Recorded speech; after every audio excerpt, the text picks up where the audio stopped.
I am here with chapter 14 of Tuck Everlasting. There had been nothing for the Tucks to do but go to bed. It was too dark now to go out looking for the horse thief. And anyway, they had no idea when he had done his thieving or which way he had gone. "Well, that beats all though, don't it, Pa?" said Jessie. "Coming up to a person's house and stealing their horse right out from under their nose." "I got to give you that," said Tuck. "But the question is, was it just some ordinary thief? Or was it someone that had some special reason?"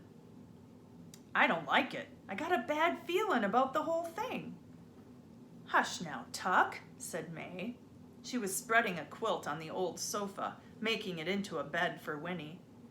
"You're too much of a worrier. There's nothing we can do about it now, so there's no sense fussing. You got no reason to think there's anything peculiar about it anyway. Come on, we'll get a good night's sleep and figure it out in the morning when we're fresh. Boys, up you go, and don't get to talking. You'll keep us awake. Winnie, child, you bed down too. You'll sleep first rate on the sofa here." But Winnie did not sleep at all, not for a long, long time. The cushions of the sofa were remarkably lumpy and smelled like old newspapers, and the chair pad that May had given her for a pillow was thin and hard and rough under her cheek. But far worse than this was the fact that she was still in her clothes, for she had firmly refused the offer of May's spare nightgown, with its seeming miles of faded cotton flannel. Only her own nightgown would do, and her regular bedtime routine. Without them, she was painfully lonely for home. Her joy on the road that morning had completely disappeared. The wide world shrank, and her oldest fears rolled freely in her consciousness. It was unbelievable that she should be in this place. It was an outrage. But she was helpless to do anything about it, helpless to control it, and exhausted by the conversation in the rowboat. Was it true? Could they really never die, these Tucks? It had evidently not occurred to them that she might not believe it. They were only concerned that she keep the secret. Well, she did not believe it. It was nonsense. Wasn't it? Well, wasn't it? Winnie's head whirled. Remembering the man in the yellow suit was the only thing that kept her from weeping. "He's told them by now," she thought, rehearsing it. "They've been looking for me for hours, but they don't know where to look. No, the man saw which way we were headed. Papa will find me. They're out looking for me right now." She went over it again and again, lying wrapped in the quilt, while outside the moon rose up, turning the pond to silver. There was a hint of mist now that the air was cooler, and the frogs talked comfortably. Crickets soon joined in with their shrill, rhythmic song. In the table drawer, the mouse rustled softly, enjoying the supper of flapjack crumbs May had put there for him. And at last these things were clearer in Winnie's ears than the voice of her thoughts. She began to relax, listening to the sound-filled silence. Then, just as she was drifting into sleep, she heard soft footsteps, and May was beside her. "You restin' easy, child?" she whispered. "I'm all right, thank you," said Winnie. "I'm sorry about everything," said May. "I just didn't know no other way but to bring you back with us. I know it ain't very happy for you here, but... Well, anyway, you have a good talk with Tuck?" "I guess so," said Winnie. "That's good. Well, I'm going back to bed. Get a good night's sleep." "All right," said Winnie. But still, May lingered. "We been alone for so long," she said at last. "I guess we don't know how to do with visitors. But still and all, It's a good feeling, you being here with us. I wish you was ours. She put out an awkward hand then and touched Winnie's hair. Well, she said, good night. Good night, said Winnie. Then Tuck came too, a little later, to peer down at her anxiously. He was wearing a long white nightshirt and his hair was all rumpled. Oh, he said, you still awake? Everything all right? Yes, said Winnie. Oh, I didn't mean to go disturbing you, he said, but I've been laying in there thinking that I ought to be setting out here with you until you went to sleep. You don't have to do that, said Winnie, surprised and touched. I'm all right. He looked uncertain. Well, but if you want something, will you holler? I'm just in the next room. I'd be out here like a shot. And then he added gruffly, it's been quite some time since we had a natural growing child in the house. And his voice trailed off. Well, you try to get some sleep. Well, that sofa there, I guess it ain't the kind of thing you're used to. It's fine, said Winnie. Well, the bed's no better, or I'd switch with you, he said.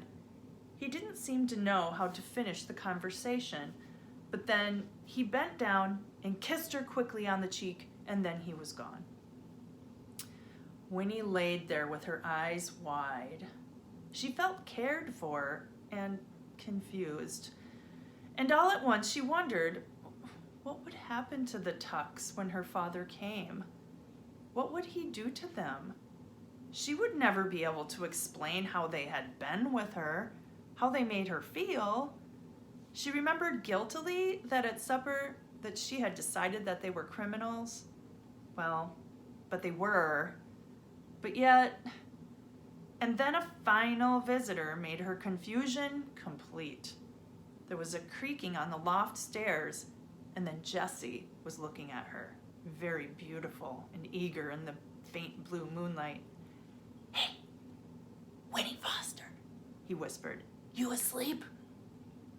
This time she sat up, pulling the quilt around her in sudden embarrassment, and answered, No, not yet. Well, then, listen. He knelt beside her, his curls tumbled and his eyes wide. I've been thinking it over. Pa's right about you having to keep the secret. It's not hard to see why. But the thing is, with you knowing about the water already and living right next to it so you could go there any time, well, listen. How would it be if you was to wait till you're 17? Same age as me. Heck, that's only 6 years off. And then you could go and drink some. Then you could go away with me. We could get married even. That'd be pretty good, wouldn't it? We could have a grand old time, go all around the world and see everything. Listen, Ma and Pa and Miles, they don't know how to enjoy it, what we got. Why, heck, Winnie, life's to enjoy yourself, isn't it? What else is it good for? That's what I say. And you and me, we could have a good time that never, never stopped. Wouldn't that be something? Once more, Winnie adored him. Kneeling there beside her in the moonlight, he wasn't crazy. How could he be? He was just amazing. But she was struck dumb. All she could do was stare at him. You think about it, Winnie Foster, Jessie whispered earnestly. You think about it and see if it don't sound good. Anyway, I'll see you in the morning, all right? All right, she managed to whisper in return. He slipped away then, back up the creaking steps. But Winnie sat upright, wide awake, her cheeks burning. She could not deal with this remarkable suggestion. She could not just think about it, for she didn't know what to believe about anything. She laid down again finally and stared into the moonlight for another half an hour before she finally fell asleep. And that is chapter 14. So, chapter 14 is very interesting because all of the visitors in the middle of the night to Winnie really kind of show you something. May visited her, and then Mr. Tuck visited her, and they really care about her. They really, really like her being there. They don't get visitors.